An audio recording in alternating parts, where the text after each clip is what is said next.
weekly, mostly, programs of our Committee on the Present Danger of China, the webinar series that is devoted to raising the alarm about the Chinese Communist Party and its determination to destroy the United States of America. We focus in particular in these programs on the various forms of unrestricted warfare that the CCP, as it's known, has engaged in for decades, and the success they have had in both reducing the power of the United States in various ways, but also in terms of transferring power, economic, political, military, and strategic to the Chinese Communist Party, to the net detriment, of course, of not just the United States and its people, but the world more generally. We're going to be talking today about a very interesting moment in which the Chinese Communist Party is in serious trouble. This isn't the first time in its long and sordid history of misruling the people of China, 100 million or so of whom they have murdered in the course of that misrule. But this is one of those moments when, as has been the case on several different occasions in the past, the United States might step in, whether that's the intention or otherwise, and help perpetuate the Chinese Communist Party, and thereby enable it to persist in its pursuit of our destruction. It's hard to imagine a more undesirable outcome, but it may well be in prospect, in part because in the next week, the President of the United States, Donald J. Trump, will be traveling to Beijing for the purposes of having a summit meeting with the dictator of Communist China, Xi Jinping. The purpose of the meeting will be the subject of comments from some very, very thoughtful, knowledgeable China experts and other members of our Committee on the Present Danger China. They will also be addressing the question of, under the present circumstances, how will Donald Trump's visit to China be perceived by the Chinese Communist Party? What might the upshot of the meeting be? And if, as I personally believe, and I think our committee does, the meeting is potentially quite fraught for the United States, if various things could go wrong in its course, how can that danger be mitigated? The most important of those risks, it seems to me, being that Donald Trump will, again, wittingly or unwittingly, find himself propping up the CCP.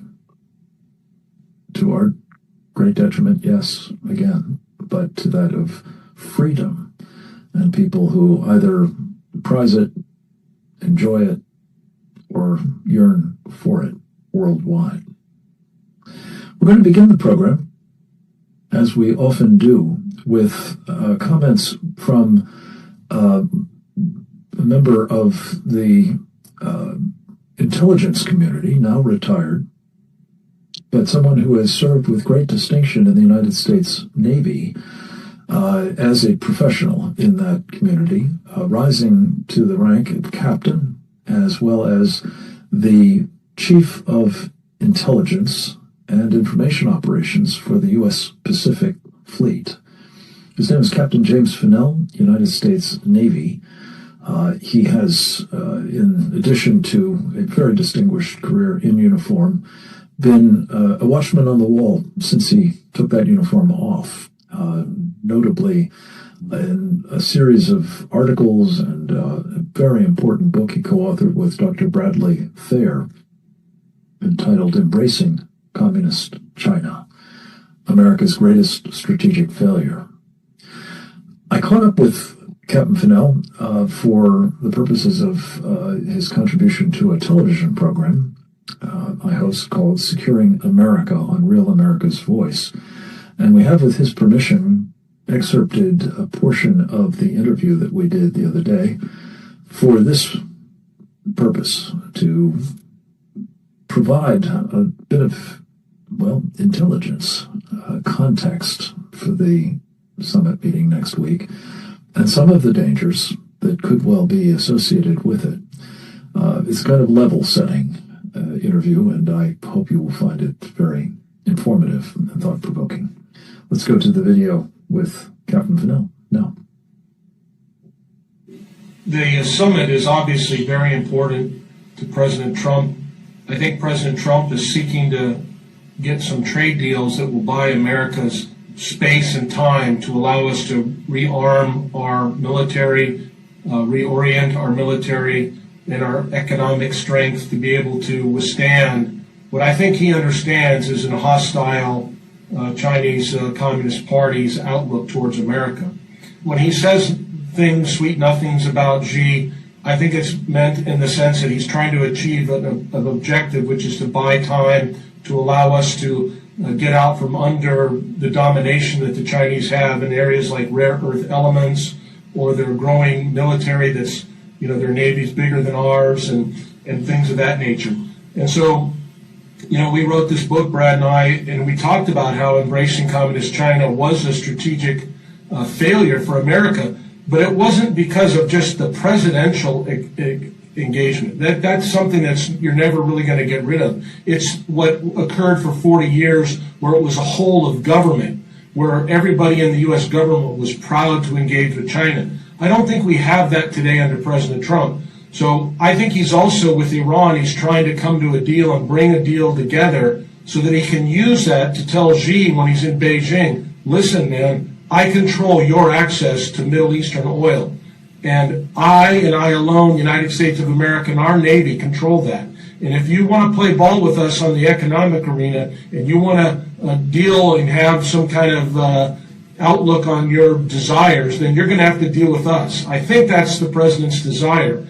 The question is whether or not that deal will come through in time. And I suspect that if the Iranians renege on this now, and that we don't get Chinese help on that regard to have the Iranians sign the deal, then this meeting may be delayed again.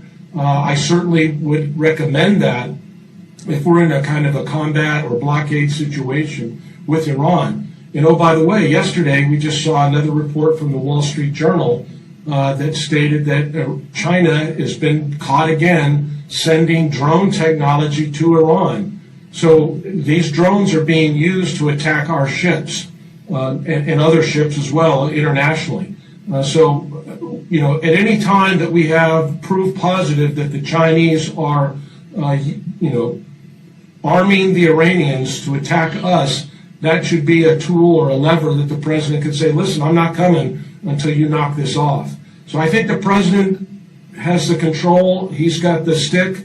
We'll have to trust him for that in terms of whether or not he goes. There's a lot of things that could happen, but I think that right now he's focused on getting this deal with Iran and restoring and opening the Gulf and showing and demonstrating to Xi that it was the United States of America that controls this and was willing to, decimate Iran and achieve those military objectives so that Iran was no longer unable to have nuclear weapons or the military capability to threaten the region like they were 65 days ago. So I think and he did that with some political risk. I know there's a lot of people that are worried about the midterms, but I think the president understands the timeline and understands how important it was to disarm Iran and to demonstrate to Xi that you may think that you have the biggest navy or the biggest military, but we are still by far the most lethal power projection force on the planet today. We got a lot of work to do. We could talk about that in another episode. But right now, we still can dominate the Chinese And we need them to understand that. And I think that's the message that Trump wants to take to them in Beijing directly. But I do think there's risk there in terms of how it'll be played domestically here, how it'll be played internationally. And certainly there's also, as we talked before we came on, there's a risk even physically to the president. You just don't know what the Chinese Communist Party will do. They are opposed to us ideologically. They detest America. They hate America. They want to see us destroyed. And if they don't think, I mean, it's a far shot because they'd have to risk then something really grand coming at them if they tried to assassinate the president. But I think the president has to have that in the back of his mind. Other people have tried. So to think that the Chinese wouldn't, you gotta, I think again, Assassin's Mace typically is referring to some kind of smaller, lesser capability that you develop that can defeat a larger adversary by using something unique. And I think if we go back 25 years ago, 20 years ago, we were largely talking about these anti-carrier ballistic missiles. This idea that they could launch a single ballistic missile 9,000 miles, 2,000 miles at a carrier and sink it with a single missile. So that's traditionally what people have thought in Assassin's Mace. But I think if you go back and look at, quote unquote, 5,000 years of Chinese history, Assassin's Mace comes in a lot of different ways. Poison jumps to my mind probably as one of the top things that have occurred in the Chinese history in terms of the change in emperors and ruling dynasties. So it does seem far-fetched. I know some people will scoff at it.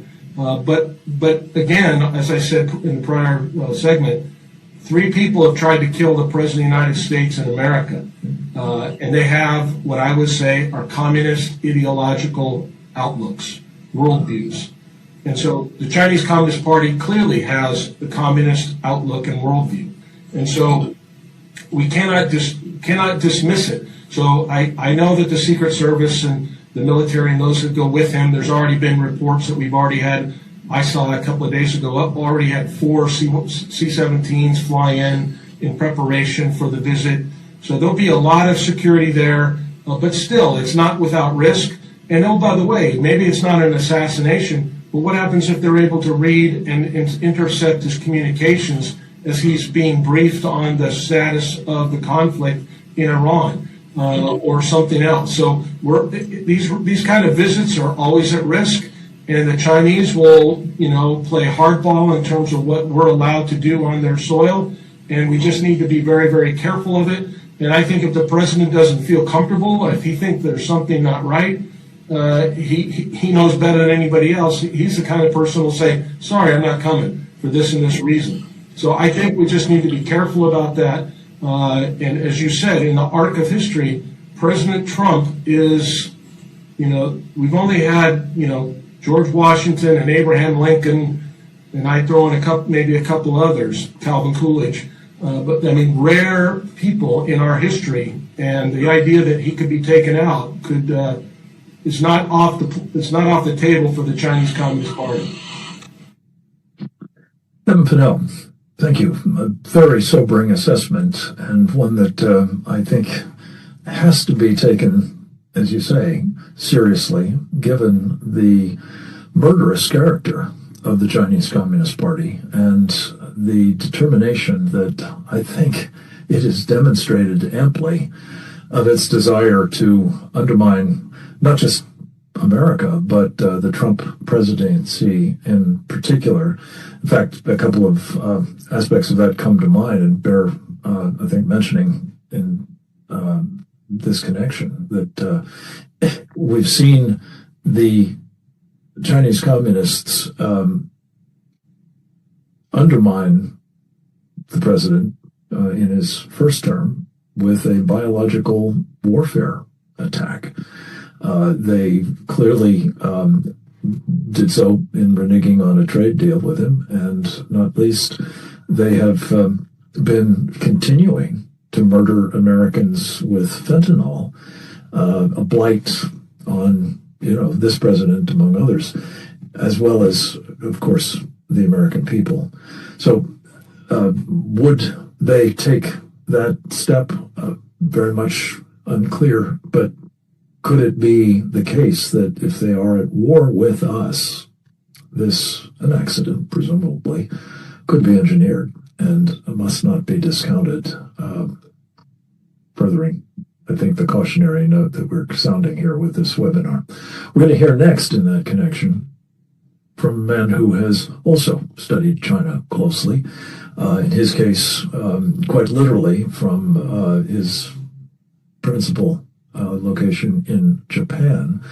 That would be Colonel Grant Newsham, United States Marine Corps, retired. Colonel Newsham has the distinction of having not only served our country in uniform, but also as a Foreign Service officer in our embassy in Tokyo. He has been a businessman forward deployed in East Asia for many years. He is these days a senior fellow with the Center for Security Policy, also an author as well as an essayist. His best-selling most recent book is entitled When China Attacks, A Warning to America. We spoke with him for Securing America as well earlier in the week and are very pleased to be able to present a clip from that interview at this juncture. Let's go to Colonel Grant Newsham at this point. As we're looking in the next week or so at the President of the United States going to Communist China in a manner that I'm afraid, no matter what his intentions are, will be perceived by the Chinese as in the role of a supplicant. This is kind of how they see things. You know the Chinese Communist Party well. You've monitored their behavior for a long time. Would you say that we are, as we speak, at war with Communist China? And if so, is it advisable for the president to be making this trip? Well, the Chinese will tell you there is war with us. I would suggest to anyone, just read the English translations of the Chinese press. People's Liberation, PLA Daily, Xinhua, China Daily. Read it for a week and see if you see anything nice about the United States. See if you see anything venomous. It's 100% venomous. And they're very clear about what they intend. Xi Jinping's own words, Document 9, that was issued in 2013, says either the U.S. system, the free world system, or the Chinese communist system is going to survive, one or the other. And he says it's going to be the other. It's going to be the Chinese system. It's just, as I said, venomous, and that's the right word. To think that you could have a relationship with people who say those things about you, I just don't see it. Plus, the Chinese idea of war is very different than ours. We think it doesn't begin until the shooting starts, and because we're Americans, we think if we just sit down and hash things out with people, we can work out any problem and that they will come to like us. Well, that's about as wrong as you can possibly be. To the Chinese, the war has already begun, and they're attacking us on different fronts: economic, financial, the political warfare, propaganda front, proxy warfare, buying off, a huge number of American business, financial, and political elites, including sitting congressmen and congresswomen. To them, that's the attack, and this drug warfare, and that is really the litmus test when it comes to how China regards the United States. Because the fentanyl, which has flowed into the United States since 2013 in large amounts, all comes from China. They could stop it in an afternoon. Well over 800,000, yes, 800,000 Americans have been killed by this. And that's just the dead. The wounded, the ones who are zombies, cannot function. That's at least 10 times as many. Now, what has that done to the United States? Well, that's like taking 3 or 4 divisions of Army or Marines off the battlefield every year. Most of these people are people of military service age who might join the military. And think of the economic effects, the social effects, the psychological effects on America writ large. And if that is not an act of war, what is? And you'll also note that the Chinese have received no punishment for doing this. None. Not even from Trump #1. From that, and they were the best on dealing with China that there's been. So I would suggest that this very much is evidence that China is at war against us. Should President Trump go to meet them under those circumstances? Well, he should go first get permission from some of those people whose children have died from fentanyl and see what they think about it. So I wouldn't be going if I was him. I'm not the president, however, and he is, and he may think that it's useful to go talk.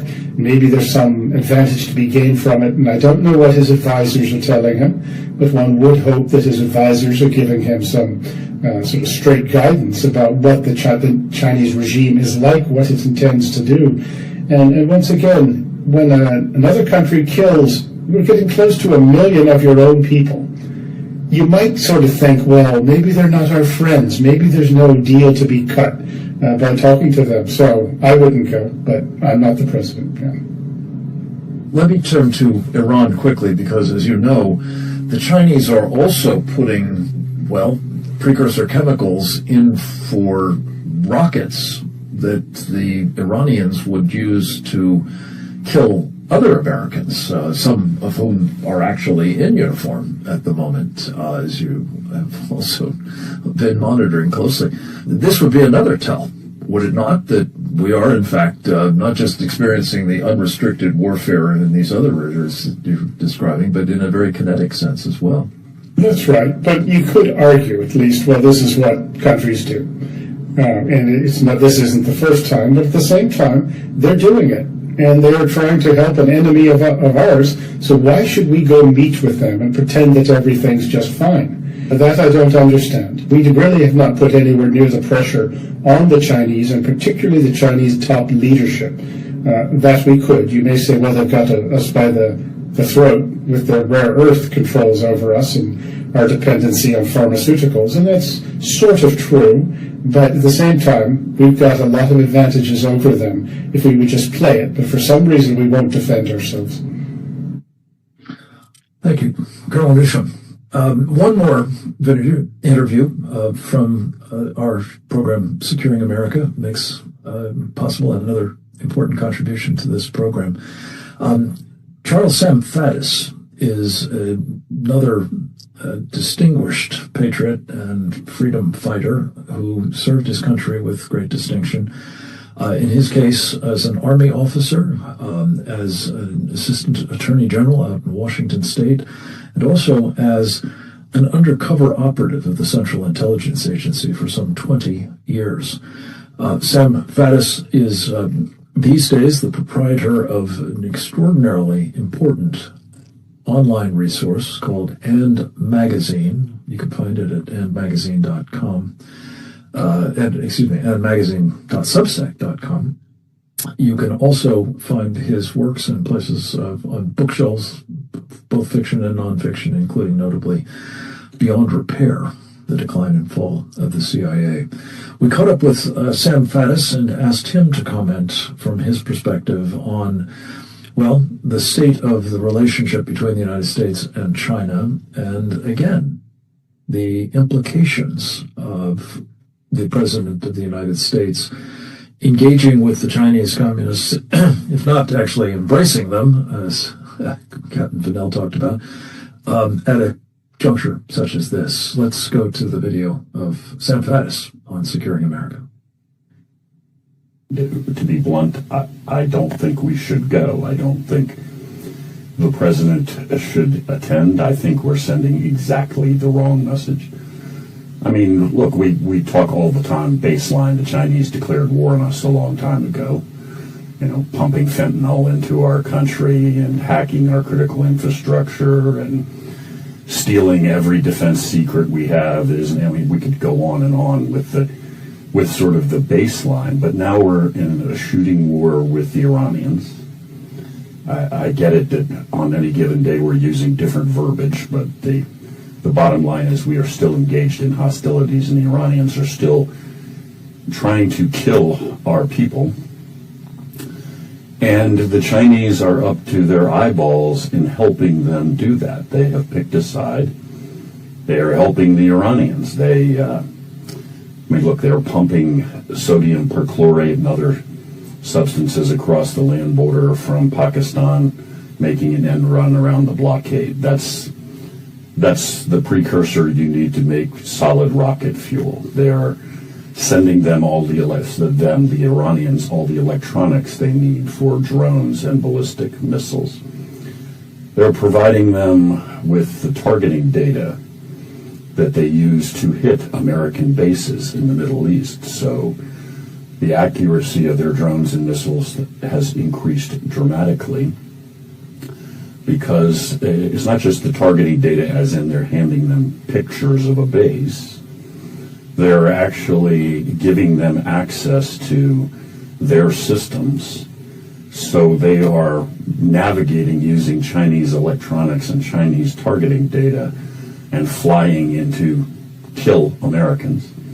That is ongoing. It's expanding. If you know the border crossings, what's happening now is because of the blockade, the Chinese are shipping everything to Pakistan. They offload it in containers, and it goes on a truck, and then it goes overland. So they're continuing to do exactly the same thing. Meanwhile, they are buying. The Iranians have stashed a huge quantity of oil outside the country, mostly in tankers off the coast of Malaysia. The estimates are we're basically talking 4 months worth of production. In other words, the equivalent of 4 months of Iranian oil production, which is being sold almost exclusively to the Chinese.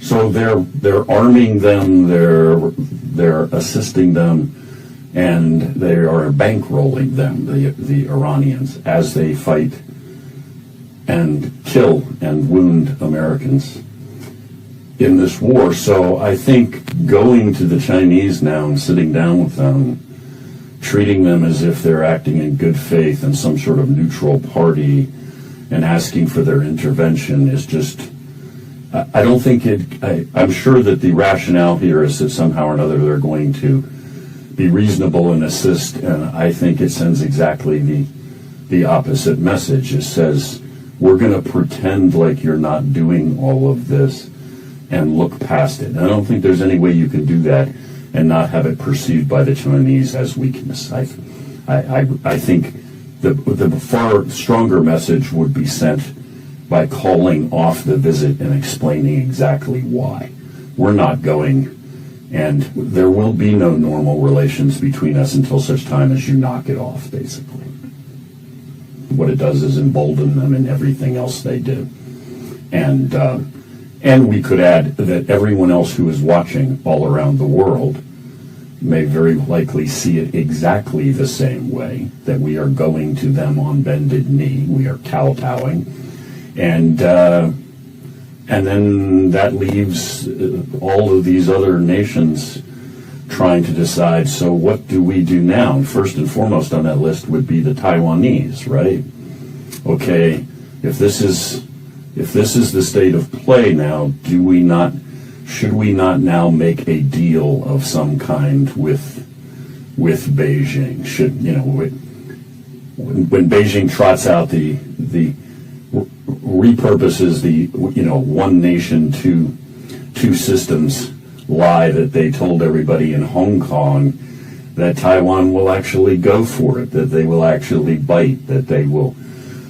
And then, of course, it's all over because we know what happened in Hong Kong. But, yeah, I mean, sometimes in any negotiation like this, particularly with people like the Chinese, I think the answer is you don't talk to them. If you were already sitting at the table, you just stand up and walk out of the room, or you cancel the visit. I think that's the loud message that needs to be sent.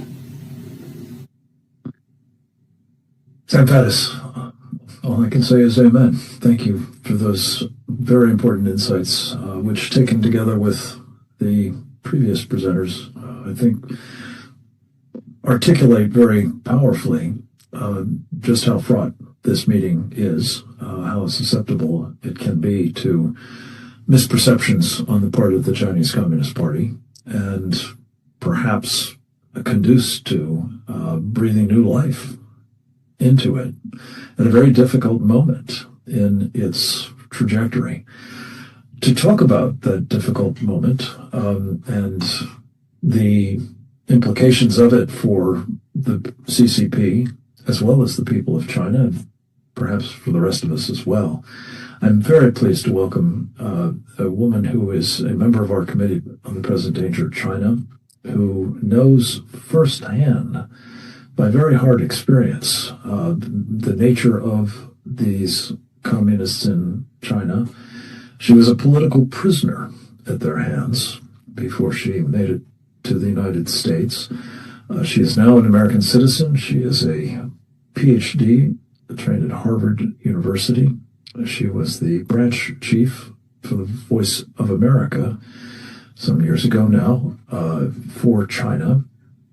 She has been a documentary filmmaker, including of the film Chinese POWs in Korea, Trump, and America's political earthquake, and Sisyphus, the epic story of resistance.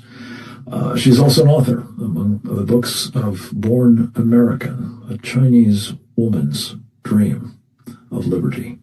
Sasha Gong is her name. We are always pleased to have her with us, and especially at a time such as this. Sasha, your insights into both how we got here and the moment we find ourselves in, and the prospects going forward with China is extremely welcome, and we're happy to have you with us live. The floor is yours, ma'am. Thank you, Frank. Well, what we got here, first, I would say that I want to add one thing to my title, because the Hong Kong government put a 200,000 Hong Kong dollar bounty on my head. So if the president can say something on that, because I said America, we made our country, Hong Kong can make their own government as well. Anyway, so I think the way how we got there is at here, U.S.-China relationship and how the China took so much advantage of us. It's beginning with our goodwill. Think of after Tiananmen Square, think of what George Bush sent Scott Prof to China and to resume the WTO deal and all this. One thing, I don't blame China that much. I blame U.S. The reason is that the United States, well, without goodwill, the Chinese, as they do for 5,000 years, they find out our weakness. They know how to cheat us. They do all this and all the way. Well, thanks for President Trump. As a businessman, he understood how we have been taken advantage of. And now this time, when Trump goes to China, I told you I have quit predicting Trump long ago because he's so unpredictable. But one thing I think we need to understand is for this meeting, who needs the meeting more, Xi Jinping or Trump? I have been reading the Chinese media every day. Everyone, the Chinese media said Trump needs Xi Jinping. That means Xi Jinping needs Trump more. And one thing I think Americans may not understand, even you study China, is how weak Xi Jinping's position now in China. And, she's losing his legitimacy. He desperately needs America to recognize him. That's one thing we got to understand. Usually people will say, oh no, China's so powerful, well, we need them more. No, in fact, think of the Navy situation. China has 3 aircraft carriers, but none of them were nuclear powered. And China had a huge Navy, but I'm quite sure it's not that durable in a modern war. In fact, what I read from China is the Chinese were very scared because of the Iranian war, and China studied closely to how powerful America, how powerful our technologies, and the Xi Jinping is now divorced from most of his people. He just sentenced 2 top military leaders to death with like a suspension and that means life imprisonment. So Xi's position is very weak, and China's economy is weaker than ever if you compare the past 20 years. And China, think of last year, China's export to the U.S. reduced by 20% or more. And people got to understand how much China rely on that export. And talk to any people who came from China, businessmen from China, everyone, not an exception, will tell you how bad business is and how terrible the economy is. Doesn't matter whatever number they gave you. So when Trump goes to China, first, this is a very short trip. I'm very glad it's a short trip. It's not a long trip. And Trump needs to be aware of how difficult Xi Jinping's position is. And for that, well, everyone wants China, well, America needs China for Iran, Taiwan, and trade. Okay, first, trade. China is in a very weak position. That we got to understand because, China overbuilt its supply chain. Now China is facing a serious problem. The second, Iran. And, our war to Iran actually spilled our oil industry. China stole about a year's reservation of oil, but Iran, without Iran, China could not sustain. So China more desperately needs the Iran war to end, not the U.S. People got to understand that. And the Taiwan. And, the Taiwanese problem that I don't think, and every Chinese I talk to don't think China has the real ability to take over Taiwan. The real problem is political, it's not military. Militarily, Taiwan is, I think Trump as the president should promise more to defend Taiwan. We defend Taiwan and we defend we should, and we have a very good bargaining chip with China if we promise more to defend Taiwan. That's my point of view. So, well, I'm not sure, and because I have no access to whatever Trump's team advise him, whatever he knows. But my view, to sum up my view is that Trump needs to understand he has the upper hand. America has the upper hand, not the Chinese. Over. Sasha, thank you. I very much believe that's true. The question is, twofold. And again, you have firsthand knowledge of the sort of Chinese communist mindset. Put aside, deception and the practice of, sort of jujitsu. Would the Chinese perceive Trump as having the upper hand? Or is it their notion that by virtue of, among other things, him coming to Beijing, like supplicants have done, throughout history, him seeking presumably to offer certain inducements, for example, perhaps for Chinese help mediating the crisis with Iran, the war with Iran, that he is in fact in an inferior position, or at the very least, that they can exploit that sort of aspiration on his part to have both good relations with China and perhaps get actual assistance from Xi to the great advantage of China at a, as you say, a fairly desperate moment for the regime. Yep. My view is that in the China side, as we said, all politics is local.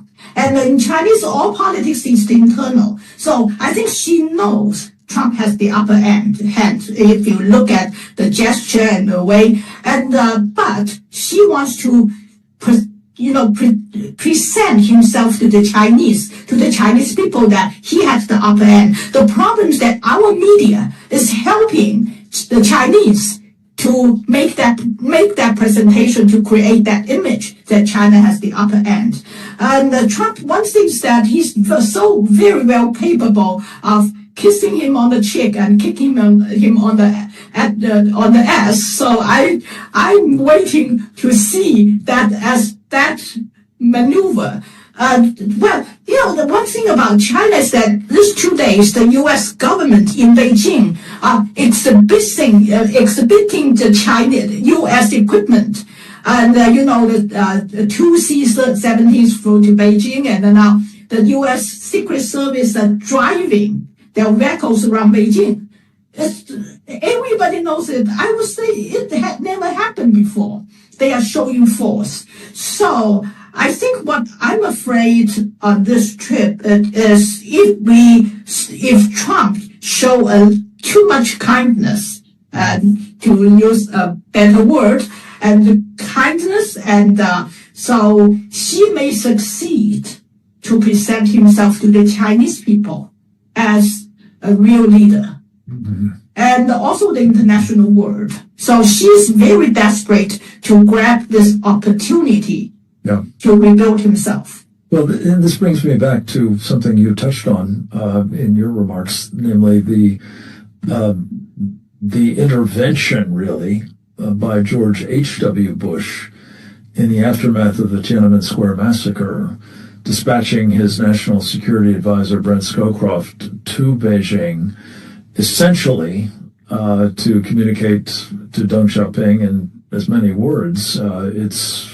business as usual as far as the United States was concerned. There would be no penalizing of China for the massacre in that square, no deviation from the notion that it's in the vital interests of the United States to continue to enrich China, to provide technology, including militarily relevant technology, and otherwise,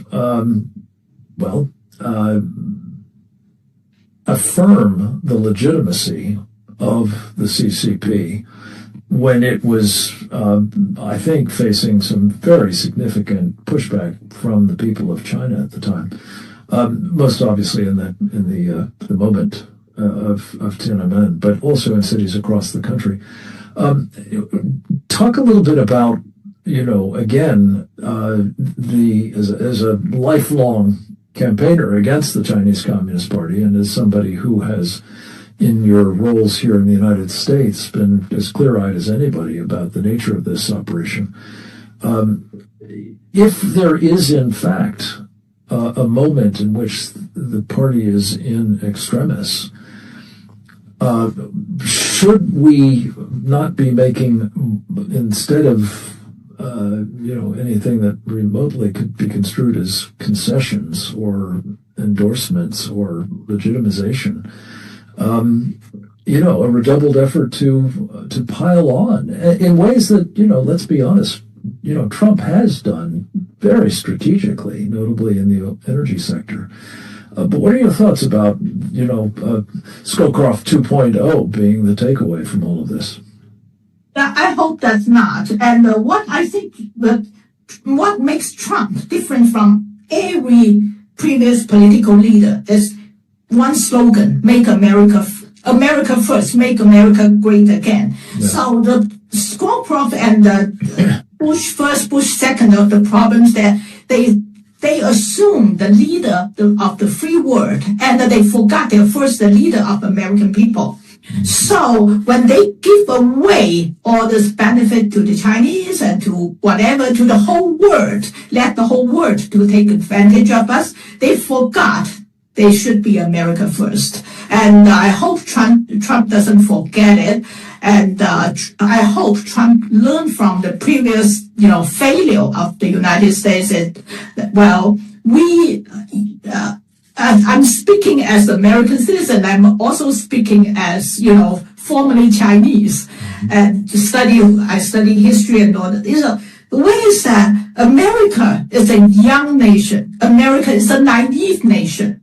They always assume other people have good intentions, but often they don't. So Trump well, I hopefully as a New York businessman, he assumed the other side don't have good intention. Yeah, that certainly is the case. So let me ask you about one other dimension of all of this, Sasha, is you know very well the Chinese communists have aspired for decades, well, really from the founding of the PRC, the People's Republic of China, to seize Taiwan. There is a history of totalitarians, when they get into trouble, seizing the opportunity to cast some foreign, threat or boogeyman as the justification for, getting people to rally around the flag and support the party, or the dictator, the leader, whomever it might be. And a question often occurs, is that kind of break glass emergency lever, if you will, something that Xi may be tempted to do in this moment, especially if, as we've been learning, the United States, thanks, I would argue, in part at least, to Xi's strategy of what I think of as strategic arson, creating crises in Ukraine and crises in the Middle East, has caused us greatly to reduce, the weapons in our arsenal and the ability that we have as a result to defeat or help defeat a Chinese threat to Taiwan. Does all of this create, in your judgment, a danger that if Trump is not very, robust and deterring communist China in this state, that we might see it lash out, even if it's in a desperate way? Yeah, I think the more we show weakness, the more Chinese would attack Taiwan. In a way, in Taiwan has been a separate country for 70-something years, and that's just a fact. And China used Taiwan as sort of a bait to stir up the discussion, stir up fear, and China bet on America because of the weakening of our industry, of our industries. China bet we would not have enough power to support Taiwan. I think the Iran war teach China a good reason, and we should promise Taiwan more. And we should also, one thing, maybe this is internal, but it's important. The Taiwanese, for many years, the Taiwanese sent their students to America. And in the past 2 decades, I'm watching the Taiwanese government, the Taiwanese, university are getting more and more left, like ours. And as a result, they are getting more and more people who support unification with Taiwan. So in a way, I think stopping that sort of leftist trend in Taiwan, we should give Taiwan more weapons, and we should also, the conservatives should try to have more influence in Taiwan. And, that's the Taiwanese internal problem. And the Chinese frankly speaking, I think, if you look at every communist country, the Soviet Union and the whole Eastern Bloc, it's hard to overthrow them, but they've overthrown themselves. And I'm quite confident in a way the Chinese will find a way to, end this most brutal system in their history. And now what we do, how can we support that cause? That is, that's a good topic to discuss. Well, I'd like you to just pick up on that point because, our Committee on the Present Danger of China has been urging that we support the people of China and not the regime, that we do everything we can to avoid strengthening the People's Liberation Army, for example, and the rest of the security apparatus of China, that we not legitimize the government there. Knowing what you do about the system, having chronicled in your various films and other output the nature of the party, and I'm so glad that you made this observation about the fact that we do have experience. In fact, I had a small hand in helping President Reagan achieve the defeat of the last communist regime that sought the destruction of this country, namely the Soviet Union. In the end, he accomplished its placement squarely on the ash heap of history, as he put it, the end of the evil empire, by resisting, not by enabling, propping up, legitimizing the Soviet Communist Party. What would you counsel be done now, especially at this moment, with the president going to China? Obviously, don't do certain things. Don't, extend legitimacy and so on. Don't provide financial support. Don't invite, I would argue, more Chinese nationals to come here, whether as students or in other capacities, because that's an internal security problem. What would you counsel, though, that he actually do if the goal is to free the people of China in our time? To me, we got to understand what the Chinese are doing now. And I have been talking to people, I'm been trying, I'm a little bit frustrated on this, is we talk about the Chinese great propaganda system, and very few American government especially understands how China is operating now. Look at this, usually, we're talking about 10 years ago, you see China put a lot of money in, say, Washington Post, the advertisement, and the CCTV channel here, GCTN, they call it, and they're still there.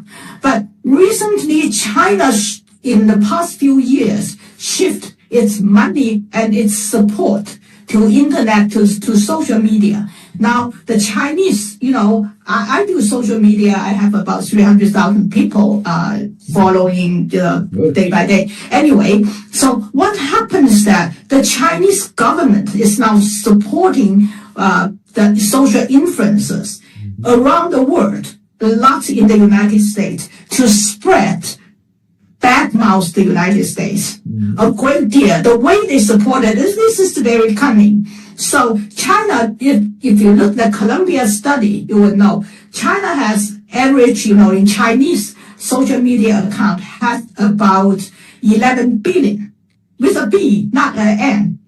11 billion social media accounts. About them, 20 billion, 2 billion with a B are fake, are trolls controlled by the Chinese government.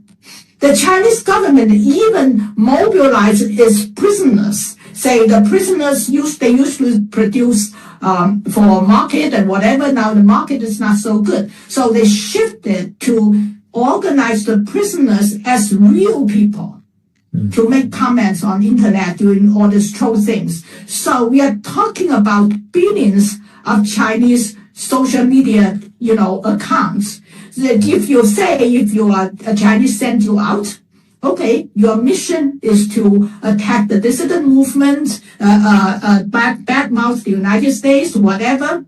And the Chinese government would supply you with 1 million fans to begin with, say, or 100,000 fans, depends. And they will also fund you with subscribers. Say if you have like a YouTuber, $10 subscriber, and they give you 10,000 subscriber, and YouTube takes 30%, and then they would have $70,000 to operate every year. There are hundreds of your account around the world, which actually somewhat, leading the opinion of China. That's a very dangerous trend. We have to do something on it. Yeah.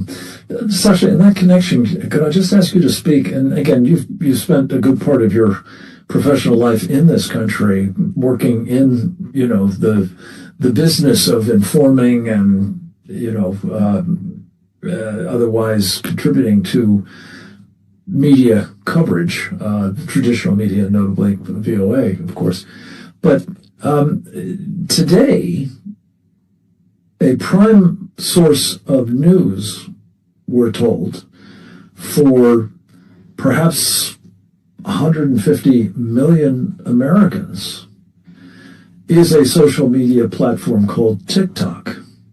And it's, supposedly going under some management changes and so on. But as I understand it, the algorithm and the influence in the content in this country, which is very different, as you know, from the content provided by TikTok in China.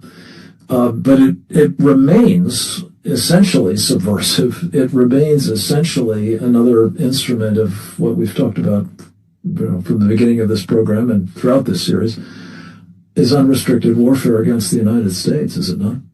Oh, yeah, it's against the American people.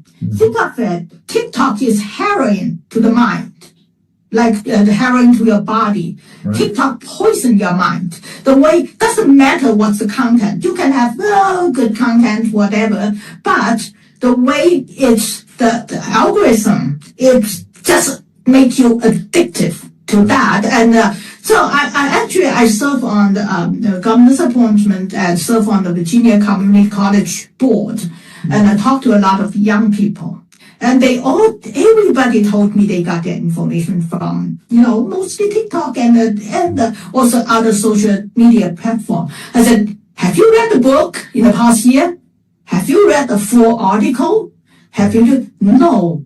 That is very dangerous for our young generation. And, everybody, like TikTok, they give you 2 minutes video, give you an opinion, and sort of stir up some discussion. But none of them, very few of them have real content to make you think freely.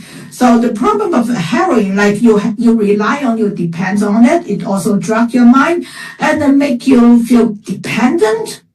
And also, make you take away your free will. It's horrible. Yeah. Well, it's toxic, I think is what you're getting at. And of course, it goes without saying, highly addictive. We're approaching the end of the program, but I did just want to ask you to comment on, just again, for calibration purposes, something that I spoke directly about with Colonel Newsham, and that is whether China is in fact at war with the United States, whether it is, hyperbole or actually literally true that it's the regime's purpose there is our destruction. Just again to make clear just how fraught it is that we are treating them, whether, again, intentionally or inadvertently, as somehow commercial partners, for one thing, perhaps even folks with whom you can not only do business, but engage constructively with diplomatic purposes, or exploring space, or otherwise enabling the Chinese to be present in our country and more thoroughly infiltrating its institutions, its various sectors, as well as the minds of our mostly young people. Your thoughts, Beth? Yeah, well, depends on how you define war. But if I have someone in the world who constantly think of undermining me, it's a wartime. To me, what unrestricted warfare the Chinese think is information war? Yes, we are in information war. Are we in economic war? Yes. So if the other side constantly think how to undermine you, yes, we should say we have an enemy. Yeah.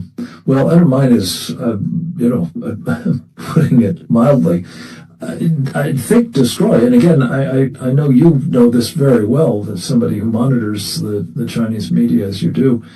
What Grant Newsham said about just reading the English language versions of what is put out, which I gather, at least on some occasions, is made a little less blatantly offensive compared to the Chinese or Mandarin language versions of the same, basic content. If we fail to understand that they're telling their people they're at war with us, they are acting as though they're at war with us, they are mobilizing the country. And this may be contributing in part to some of their economic difficulties and other, but they are mobilizing the country on kind of a war footing because they know they're at war with us. Our colleague, Dr. Karen Sigeman, has a wonderful turn of phrase. It sort of is modeled after the old adage, if no one is in a forest, does a falling tree still make a sound? The question she puts is, if no one is paying attention to a war that is underway, can you still lose it? I think the answer to both questions, of course, is yes. But your thoughts on this matter of whether there is a, no kidding, determined adversary seeking the destruction of our country, and that has to inform our further behavior towards the Chinese regime. Yeah, well, I'm a little pessimistic on this. I think we have already lost a large part of the war in the past 20-something years. Well, we lost economically, we lost our education, war, the young generation, and we even let communism flourish among our young people and in our universities. We have lost a large part of it. So honestly, thanks to American voters, to blue collar Americans, the patriotic Americans, they put President Trump in power. And a lot of people talk to me and say, hey, Trump did this, Trump that. I said, see, you have to understand, America, this big ship is turning back by this captain. So, well, when you have a sharp turn, you always break things. And I will forgive Trump for a lot of breaking things. And, it happens. Maybe some are good things, whatever, but you have to break things. You have to turn it around, turn it back, and otherwise, the world is going into the dark age, honestly speaking. Well, on that very, I think, accurate note, albeit somewhat depressing, we are going to pause for this present purpose and thank all of our wonderful contributors, Captain James Fanell, Colonel Grant Newsham, Sam Faddis, and of course Sasha Gong, for important insights into a, fraught event coming up. Fraught not only because of the nature of the conversation and its venue, but also because of the larger strategic environment. We say all of this with the greatest of respect for President Trump and the earnest hope that he will hear what is being said here and take it as constructive suggestions for how he comport himself if indeed he does wind up going. I pray if he does, there will be nothing but positive outcomes for our country. and for freedom-loving people worldwide, and that we will not look back on this moment as another missed opportunity to help bring about, well, the end of this odious threat to humanity and, of course, to the American people, most especially. We will be keeping you posted on all of this and look forward to talking with you on another occasion soon. I hope you will subscribe to these podcasts at presentdangerchina.org. By so doing, make sure that you don't miss any of these programs. And that, as I'm fond of saying, especially at this moment, that you will, with the benefit of such information and insights, go forth and multiply. Thank you for joining us. Please pass on word of this webinar and the link when it is available at Present Danger China shortly. God bless you all.